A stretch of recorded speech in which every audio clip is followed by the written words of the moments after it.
और मेरा घर सुकून से भर गया। वह गर्मियों की एक तपती दोपहर थी। ऑफिस से मैं छुट्टी ली हुई थी क्योंकि घर के कुछ ज़रूरी काम निपटाने थे। बच्चों को कंप्यूटर पर गेम खिलाना सिखा रहा था कि बाहर बेल बजी। काफ़ी देर के बाद दूसरी बेल हुई तो मैं जाकर दरवाज़ा खोला। सामने मेरी ही उम्र के एक साहब खड़े थे। अस्सलाम वालेकुम। उन्होंने बेहद अच्छे तरीके से हाल चाल पूछा। पहले तो मेरे मन में ख्याल आया यह कोई चंदा आदि लेने वाले हैं। उनके चेहरे पर दाढ़ी खूब सज रही थी और कपड़े से वह चंदा मांगने वाले हरगिज़ नहीं लग रहे थे। जी फरमाइए, मैंने पूछा। आप ताहिर साहब हैं? जी, मैं मुख्तसर जवाब दिया। वह मुझे रफ़ीक साहब ने भेजा है। शायद आपको किराएदार की ज़रूरत है। हाँ हाँ, मुझे अचानक याद आया कि मैंने ऑफिस के एक साथी को बताया था कि मैं अपने घर का ऊपर वाला हिस्सा किराए पर देना है। अगर कोई नेक और छोटे परिवार उसकी नज़र में हो तो बताएं, क्योंकि कार्यालय वेतन खर्चे पूरे नहीं होते। मुझे दुख हुआ कि मैंने इतनी धूप में काफ़ी देर इसे बाहर खड़ा रखा।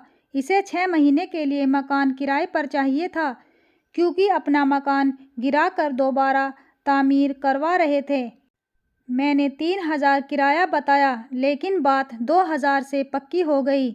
वह चला गया तो मुझे अफसोस होने लगा कि किराया कुछ कम है, जबकि ऊपर केवल एक छोटा सा कमरा, रसोई और बाथरूम था।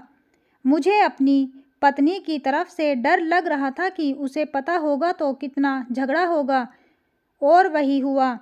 बकौल उसके 2,000 तो केवल बच्चों की फ़ीस है। मुझे उसने काफ़ी बुरा भला कहा और चुपचाप सुनता रहा और अपनी किस्मत को कोसते रहा। मैंने एमएससी में बहुत ज़्यादा नंबर से किया था, इसीलिए तुरंत नौकरी मिल गई। नौकरी मिली तो शादी भी तुरंत हो गई। मेरी पत्नी भी बहुत पढ़ी लिखी थी। वह भी एक अंग्रेजी स्कूल में पढ़ाती थी। हमारे 3 बच्चे थे, मगर खर्चा बहुत मुश्किल से चलता था। अगले ही दिन वह साहब और उनकी पत्नी बच्चे हमारे घर पे आ गए। उनकी पत्नी ने पूरी शरिया पर्दा किया हुआ था। दोनों बड़े बच्चे बहुत ही सभ्य और सुंदर थे। छोटा गोद में था। कुछ दिनों बाद एक दिन में ऑफिस से आया तो मेरी पत्नी ने बताया कि मैंने बच्चों को किराएदार महिला से कुरान पढ़ने के लिए भेज दिया है। अच्छा पढ़ाती है। अपने बच्चे इतनी सुंदर किरात करते हैं। कुछ दिन बाद जब मैं उनके एक बेटे से किरात सुनी तो पहली बार मेरे मन में इच्छा उभरी कि काश हमारे बच्चे भी इतना अच्छा कुरान पढ़ें।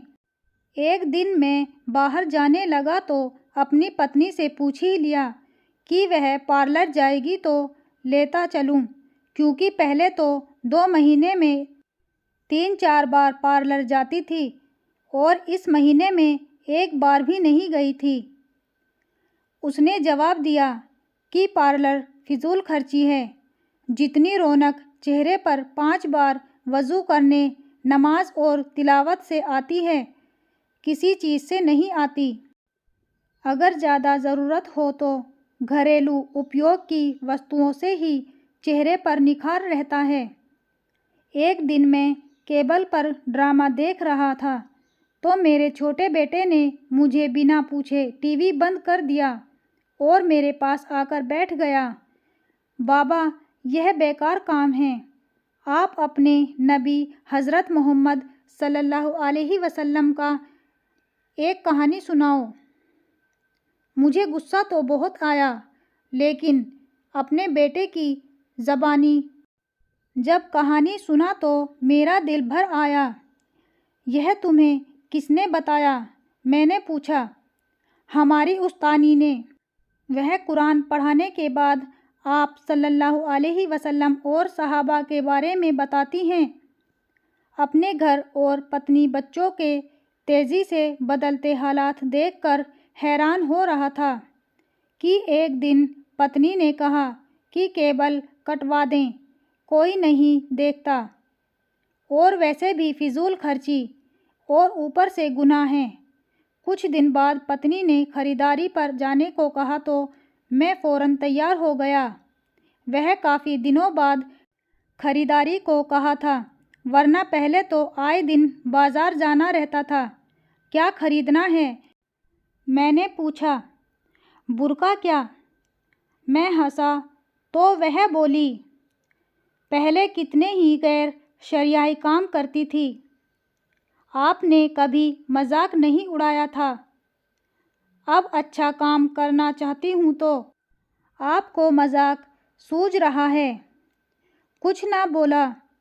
फिर कुछ दिन बाद उसने मुझे काफ़ी सारे पैसे दिए और कहा फ्रिज की बाकी कीमत अदा कर दें ताकि अधिक किश्तें ना देनी पड़े।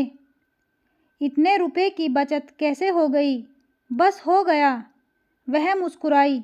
जब इंसान अल्लाह के बताए हुए हुक्मों पर चलने लगे तो बरकत खुद ब खुद हो जाती है।